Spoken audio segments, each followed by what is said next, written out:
ഞാൻ ഡോക്ടർ അന്ന മാണി, കോഴിക്കോട്ടെ baby memorial ഹോസ്പിറ്റലിലെ ജനറൽ സർജറി വിഭാഗത്തിലെ സീനിയർ കൺസൾട്ടൻ്റാണ്.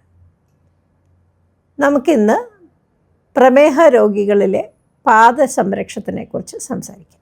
നമ്മുടെ ഇന്ത്യ രാജ്യത്ത് ഒരു കൊല്ലത്തിൽ ഈ പ്രമേഹ രോഗികളിൽ ഏകദേശം 1,00,000-ലധികം പേർക്ക് കാല് മുറിച്ച് മാറ്റേണ്ടി വരും. അതെന്തുകൊണ്ടാണ്? ഈ പ്രമേഹ രോഗികളിലെ കാലിലെ പ്രശ്നങ്ങൾ വരാനുള്ള കാര്യം എന്താണ്? ഒന്ന്, പ്രമേഹ രോഗികളിൽ കാലം കഴിയും തോറും കാലിലോട്ടുള്ള രക്തോട്ടം കുറഞ്ഞു വരും. പിന്നെ ഈ പ്രമേഹം കുറേ നാളുള്ളപ്പോൾ അത് നെർവ്സിനെ ബാധിക്കും. നെർവ്സിനെ ബാധിക്കുമ്പോൾ അതിൻ്റെ സെൻസേഷൻ കുറയും. അപ്പോൾ അവർക്ക് വേദനയും മുറിവുകളും അറിയാൻ താമസം വരുന്നു. പിന്നെ ഈ പ്രമേഹം ഉള്ളത് തന്നെ നമ്മുടെ ഒരു ഇൻഫെക്ഷൻ നീക്കം ചെയ്യാൻ കുറച്ചുകൂടെ ഡിലേ വരും. ഒന്ന്, ഈ കാലിൽ മുറിവ് മുറിയുന്നുണ്ടോ എന്നുള്ളത് ചുറ്റുമുള്ളവർ, കൂടെയുള്ള ഫാമിലി മെമ്പേഴ്സ് വേണം അത് നോക്കി കണ്ടുപിടിക്കാൻ. അത് നോക്കി കണ്ടുപിടിച്ചാൽ മുറിവുണ്ടെങ്കിൽ അത് അധികം താമസിയാതെ തന്നെ ഒരു സർജനെ കാണിച്ച് ശരിയായി വിലയിരുത്തണം. നമ്മളിപ്പോൾ പഴുപ്പ് മുറിച്ച് മാറ്റിയാൽ പണ്ടത്തെ പോലെയല്ല, കുറേ നല്ല ന്യൂവർ ഡ്രസ്സിങ് മെത്തേഡ്സ് ഉണ്ട്. ഈ സിൽവർ അങ്ങനെ പല ഉപയോഗിച്ചിട്ടുള്ള ഫോം ഡ്രസ്സിങ്സ് ഉണ്ട്. പല ഫോം ഡ്രസ്സിങ്സ് ഇപ്പം നമ്മൾ ഡെയിലി മാറ്റാറില്ല, once in 5 days.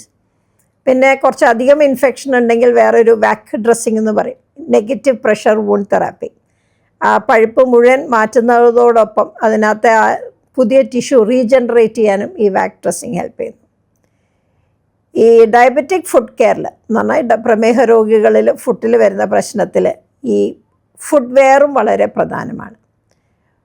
നമ്മുടെ സമ്മർദ്ദം ഉള്ള ഡിസ്ട്രിബ്യൂഷനിൽ കുറേ വ്യത്യാസങ്ങൾ വരും പ്രമേഹ രോഗികളിൽ. ഈ സമ്മർദ്ദത്തിലുള്ള ആ ഡിസ്ട്രിബ്യൂഷനിലുള്ള ഒരു വ്യതിയാനമാണ് ഈ ഫുഡ് പ്രശ്നങ്ങൾ വരുന്നതിൻ്റെ തുടക്കം.